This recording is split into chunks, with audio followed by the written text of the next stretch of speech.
जय माता दी दोस्तों, कैसे हैं आप सब। माँ भगवती दुर्गा की अपार कृपा आप पर सदा सर्वदा बनी रहे। दोस्तों, भादो मास की शुक्ल पक्ष तृतीया तिथि 2022 में तीज मनाया जाएगा। इस दिन भगवान भोलेनाथ और माता पार्वती की पूजा की जाती है। सुहागिन महिलाओं के लिए यह तीज का व्रत बहुत ही महत्वपूर्ण होता है।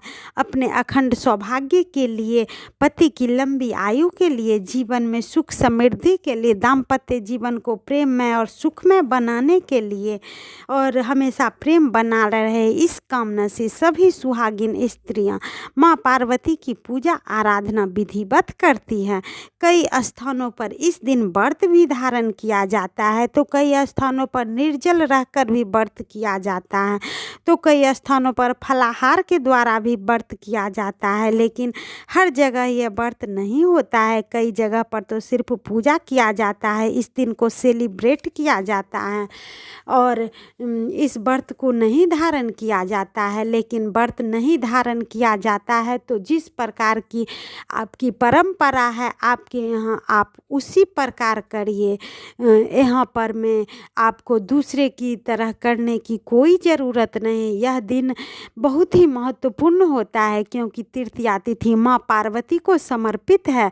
तो इस दिन बिना व्रत की भी आप माँ भगवती, माँ दुर्गा की, माँ पार्वती की और भोलेनाथ का संयुक्त रूप से पूजा अर्चना करिए। निश्चय ही माँ पार्वती आपकी सभी मनोकामना पूर्ण करेगी। आज के दिन अगर आप व्रत नहीं भी कर रहे हैं तो भगवान भोलेनाथ और माता पार्वती की पूजा आराधना पूरे मन से कीजिए। माँ पार्वती आपकी अवश्य ही मनोकामना जो भी है वह जरूर पूर्ण करेगी। माँ पार्वती और भोलेनाथ की पूजा आराधना आज के दिन विशेष रूप से कुमारी कन्याओं के लिए आवश्यक है। कुमारी कन्याओं को यह अवश्य ही करना चाहिए। यह पूजा करने से आपके विवाह में आई संपूर्ण बाधाएं दूर होगी, मन चाहे जीवन साथी की प्राप्ति होगी, क्योंकि माता पार्वती की पूजा आराधना करने से ही मन चाहे जीवन साथी की प्राप्ति हो जाती है। तो जिस कन्याओं का विवाह में देरी हो रही है उन्हें आज के दिन माता पार्वती और भोलेनाथ की विधिवत पूजा करनी चाहिए। तो निश्चय ही भगवान भोलेनाथ की कृपा से उसकी सारी कामना पूर्ण होगी। तो दोस्तों, आज के दिन मैं बात करने वाली हूँ कि जिस दंपति के जीवन में कलह है, परेशानियाँ हैं, उन्हें क्या उपाय करनी चाहिए। मनचाहा जीवन साथी पाने के लिए आज के दिन भोलेनाथ और माता पार्वती की पूजा किस प्रकार करनी चाहिए, संतान सुख के लिए क्या उपाय करने चाहिए। तो दोस्तों, वीडियो आपको अच्छी लगे तो लाइक शेयर ज़रूर करिए, अपने फैमिली और फ्रेंड के साथ शेयर करिए। अगर चैनल पर पहली बार आए हैं तो वीडियो को सब्सक्राइब जरूर करिए और बेल आइकन को भी प्रेस कर दीजिए, जिससे जो भी नई वीडियो अपलोड होगी उसका नोटिफिकेशन आपको सही समय पर प्राप्त होगी। तो दोस्तों, आप तीज के दिन सुबह जल्दी उठकर स्नान आदि से निर्वृत्त होकर के नित्य क्रिया से निर्वृत्त होकर स्नान करें। उसके बाद स्वच्छ वस्त्र धारण करें। स्वच्छ वस्त्र धारण करने के बाद व्रत का संकल्प ले। घर के पूजा स्थल पर साफ सफाई करके वहाँ पर एक चौकी लगाए। चौकी पर माता पार्वती के साथ भगवान भोलेनाथ और गणेश जी और कार्तिकेय जी और नंदी जी की भी तस्वीर स्थापित करें। अगर ये सब नहीं हो तो आप भोलेनाथ और माता पार्वती जी के साथ गणेश कार्तिकेय जी को ही स्थापित करिए। इसे हरियाली तीज भी कहते हैं। तो हरियाली तीज के दिन भगवान शिव, माँ पार्वती के साथ भगवान गणेश जी की पूजा की जाती है। भगवान की पूजा के लिए सबसे पहले चौकी तैयार कर लीजिए, उस पर पीले रंग का वस्त्र बिछाए।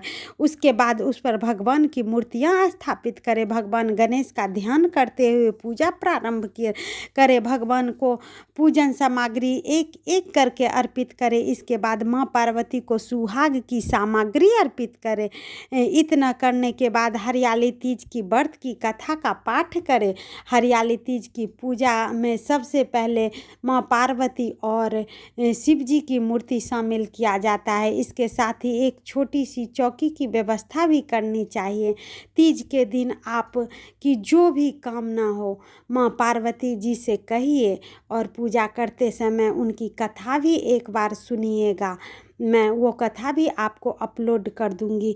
यदि आपके पति पत्नी में लड़ाई होती रहती हो तो इसके लिए आप उपाय करिए। आपके पति पत्नी में अगर ज़्यादा लड़ाई होती है तो तीज के दिन दोनों पति पत्नी माता पार्वती जी को दूध का अभिषेक करिए। इससे दोनों साथ मिलकर पूजा करने से और दूध का अभिषेक करने से, या फिर हो सके तो दूध में थोड़ा सा केसर डाल करके माता पार्वती और भोलेनाथ जी का अभिषेक करने से आपके घर में कलह नहीं होगी और आपकी पति के साथ अच्छे बनने लगेगी।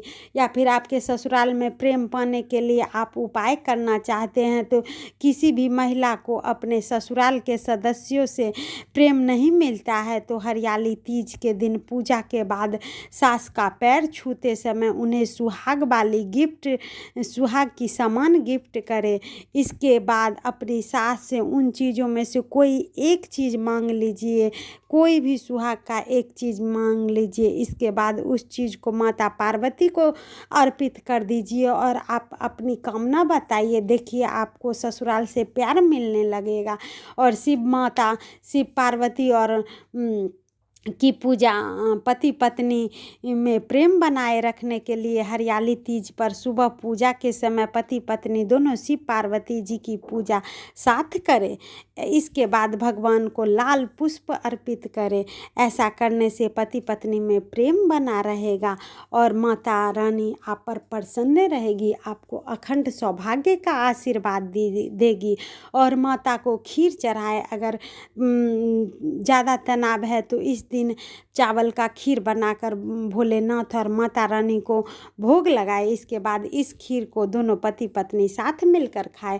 सारा खीर आपको नहीं खाना है, प्रसाद के रूप में भी बांटना है और आप लोग थोड़ा थोड़ा खीर साथ मिलकर खाइए। अगर संतान सुख के लिए उपाय चाहिए तो अगर किसी महिला को संतान में परेशानी उत्पन्न हो रही है तो हरियाली तीज के दिन गरीब कन्याओं को भोजन कराइए, उन्हें दक्षिणा दीजिए। ऐसा करने से भोलेनाथ आपकी सारी मनोकामना पूर्ण करेंगे और धन में वृद्धि करेंगे, सुख सौभाग्य देंगे और आपकी जो भी कामना है वह अवश्य देंगे। तो भोलेनाथ की कृपा अपरंपार है। माता पार्वती जी इस दिन सभी सौभाग्यवती स्त्रियों पर प्रसन्न रहती है। इसीलिए जो भी आपकी कामना है कहकर आप ये सारे उपाय करिए, आपकी सारी कमियां दूर हो जाएंगी और माता पार्वती का आशीर्वाद आपके सदा साथ रहेगा। हर हर महादेव।